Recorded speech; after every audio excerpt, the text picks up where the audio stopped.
The door closed behind you and you heard the lock turn. Your husband's hand was on your arm, gripping hard enough to leave marks. You'd been married for 3 hours. The ceremony had been brief, your father signing papers you weren't allowed to read. Your mother had cried, but not from joy. She pulled you aside just before you left and whispered that you needed to be obedient. That resistance would only make things worse. You hadn't understood what she meant then. Now standing in this unfamiliar house with a man you met twice before, you were beginning to understand. He was 37 years old. You were 14. Your father owed him money and this marriage had cleared the debt. You weren't a bride. You were payment. And as he pulled you toward the bedroom, his grip tightening when you hesitated, you realized that everything you'd been told about marriage, about partnership and family had been a lie. This wasn't the beginning of your life. This was the end of it. The 1700s saw marriage function as a legal transfer of ownership. When a woman married, she ceased to exist as an independent person under the law. The legal doctrine was called coverture. It meant that a woman's legal identity was absorbed into her husband's upon marriage. She couldn't own property, couldn't sign contracts, couldn't keep her own earnings, couldn't sue or be sued. Everything she had became his. Her money, her land, her possessions, even her clothes. She had no right to refuse sex. Marital rape wasn't a crime because sex was considered a husband's right and a wife's duty. She couldn't divorce him except under the most extreme circumstances, and even then it required wealth and political connections most people didn't have. If he beat her, the law rarely intervened. There were guidelines like the rule of thumb, suggesting a man shouldn't use a stick thicker than his thumb, but these weren't enforced. A husband could beat his wife to the edge of death and face no legal consequences as long as he didn't actually kill her. And if he did kill her, he might face trial, but convictions were rare. Women were property. That was the reality. And once you married, you belonged to your husband in every legal and practical sense. You had no escape, no recourse, no protection. You were trapped for life. Anne Pritchard was 14 when she married Thomas Croft. She had no choice in the matter. Her father was a small landowner who'd borrowed heavily and couldn't repay. Thomas was a merchant with money and the willingness to forgive the debt in exchange for a young wife. Anne's father saw it as a good match. Thomas was established, financially stable, respectable. Anne's opinion wasn't sought. She was told the marriage had been arranged, and 3 weeks later she was standing in a church repeating vows she barely understood. Thomas was watching her the entire ceremony with an expression she couldn't read. Possession, maybe. Satisfaction. She felt sick. The wedding breakfast was brief. Then Thomas took her to his house on the edge of town. It was large, well-furnished, isolating. The nearest neighbor was half a mile away. Thomas dismissed the servants for the evening. Anne stood in the main room, still wearing her wedding dress, unsure what to do. Thomas poured himself wine and told her to come upstairs.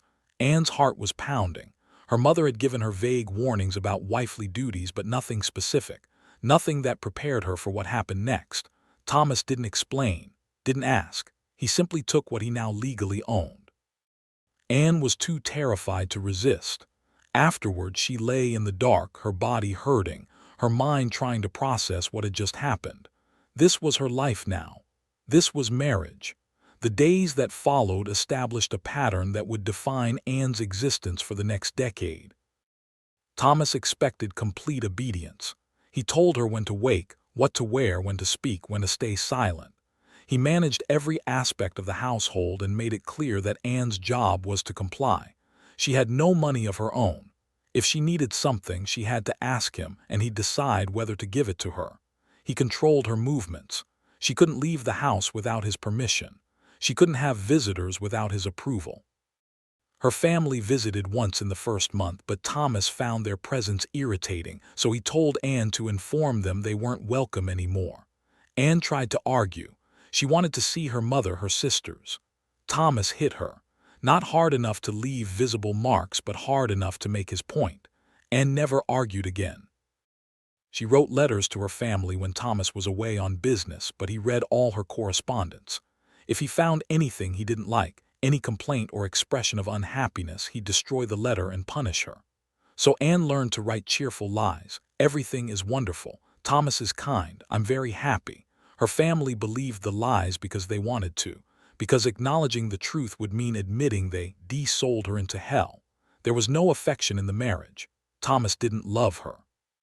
He wanted a young, controllable wife who would manage his household, bear his children, and cause no trouble.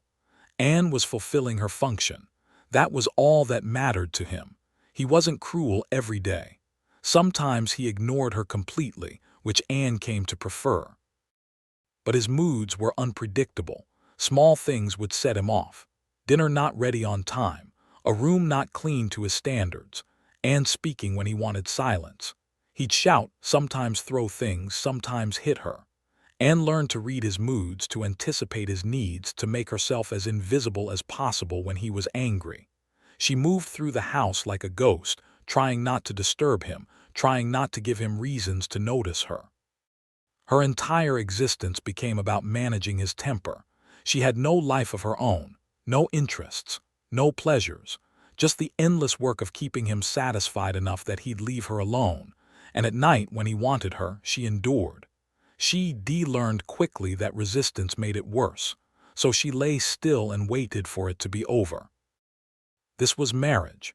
This was what her mother had meant about obedience. If you were Anne, trapped in a house with a man who owned you legally and treated you like property, what would you have kept you going? What would you have told yourself to survive each day when you knew there was no escape, no hope of anything changing, no future except more of the same until one of you died? Anne got pregnant 4 months after the wedding.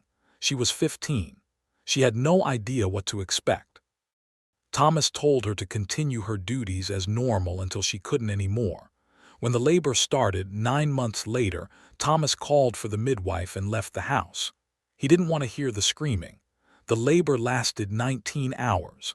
Anne thought she was going to die. The pain was beyond anything she'd imagined. The midwife was rough, impatient, telling Anne to be quiet and push harder. When the baby finally came, a boy, Anne was too exhausted to feel relief. The midwife placed the baby in her arms for a moment, then took him away to clean him. Anne lay in the blood-soaked bed, her body torn and aching, and wondered how women survived this.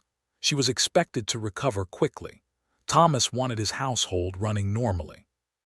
3 days after giving birth, Anne was up and working again, moving slowly, still bleeding, every step agony. The baby cried constantly. Anne was expected to care for him while maintaining all her other duties. She got almost no sleep. Thomas complained about the noise. He'd moved to a different bedroom and made it clear he expected the baby to be kept quiet. Anne tried everything. The baby had colic and screamed for hours. Nothing soothed him. Thomas's frustration grew. One night he stormed into the nursery and screamed at Anne to make it stop. When she couldn't, he grabbed the baby from her arms and shook him hard. Anne screamed, tried to take the baby back. Thomas shoved her away. She fell against the wall. He put the baby back in the cradle and left the room. The baby died 2 days later. Anne never knew if it was the shaking or something else. Thomas blamed her, said she'd been a poor mother. They buried the baby in the churchyard. Thomas attended the brief service, then went back to work. Anne stood by the tiny grave and felt something inside her die too. But here's what makes it even more horrific. Anne's experience wasn't unusual. It was normal. Thousands of women lived these exact same lives, trapped in marriages with men who saw them as possessions, bearing children they couldn't protect, enduring violence they couldn't escape. And society not only accepted this, it enforced it. Churches preached that wives must submit to their husbands in all things. The law gave husbands absolute authority. Communities looked the other way when women showed up with bruises because what happened between a man and his wife was private. Women who complained were labeled difficult, hysterical, poor wives. Women who tried to leave were forced back to their husbands. There was a case in Anne's town where a woman ran away after her husband broke her arm. Her own family caught her and returned her, apologizing to the husband for her behavior. The husband beat her so severely she couldn't walk for a week. No one intervened. That was his right. This wasn't a broken system. This was the system working exactly as designed. Marriage gave men complete control over women's bodies, property, and lives. And every institution, legal, religious, and social, worked to maintain that control. Think about marriage today. The idea of partnership, mutual consent, the ability to leave if you're being abused. Now imagine all of that gone. Imagine being 14 and legally bound to a man who can do anything he wants to you with no consequences. Would you call that marriage?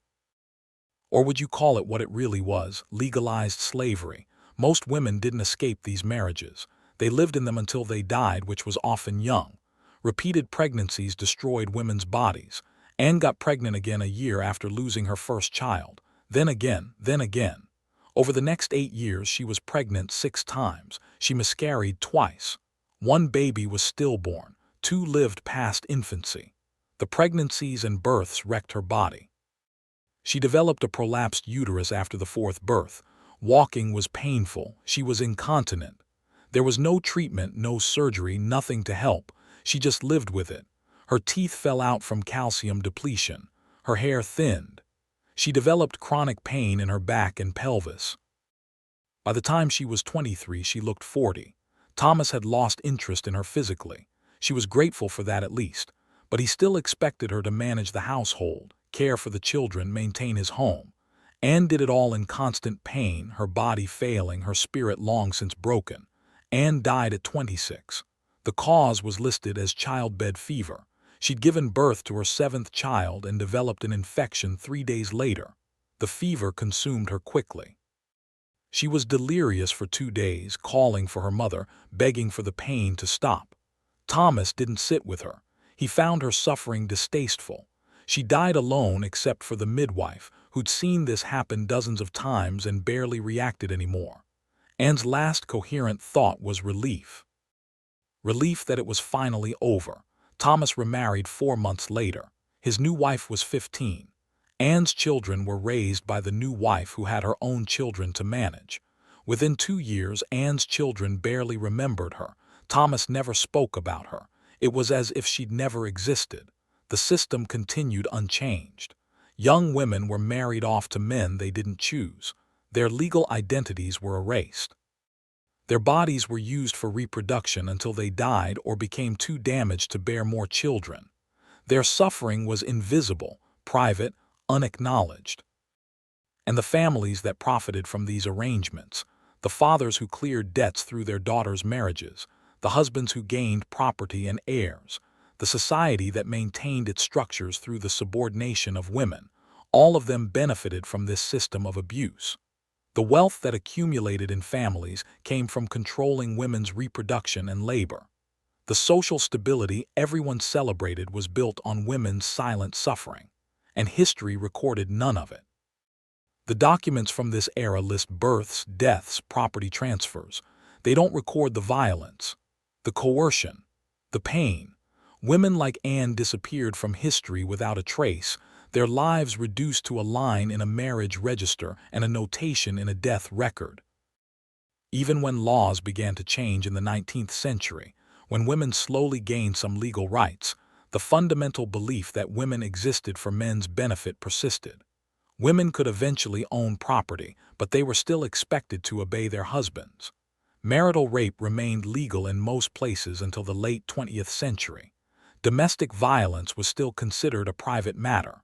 The structures of control evolved, became more subtle, but never truly disappeared. And in Anne's time in the 1700s, there was no pretense. Marriage was ownership, plain and simple. And every time we romanticize the past, every time we talk about historical marriages as if they were love stories, we're erasing women like Anne. We're choosing to forget that for most of history, marriage for women meant the legal end of personhood and the beginning of a life of servitude, violence, and early death. That's the truth. And it's a truth that still echoes today in every place where women's autonomy is restricted, where they're treated as property, where marriage is still used as a tool of control.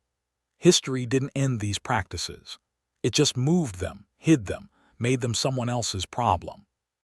And the silence around them continues, protecting the systems that benefit from women's subjugation.